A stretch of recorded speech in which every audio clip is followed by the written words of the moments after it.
Okay, so I said that I would do another video, and right now I am having a unicorn car wash. Woo! So yeah, so I'm excited.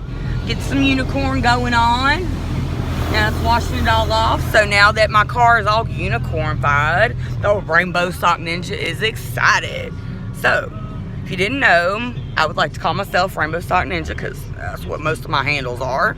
And I think I'm pretty cool. Don't really care what anybody else thinks. I do, but I don't. No, I don't. Well, we're going to figure out. We're going to go this weekend, and we're going to go shopping, and we're going to get some stuff to do these teeth. So we're going to try to get the front of the teeth whitened. So be looking for that video, and we're going to do a couple other things. School supplies. I'm going to show you how I saved on those. And yeah, so I'll talk to you later. Here's your second video of the week, and I hope you enjoyed it.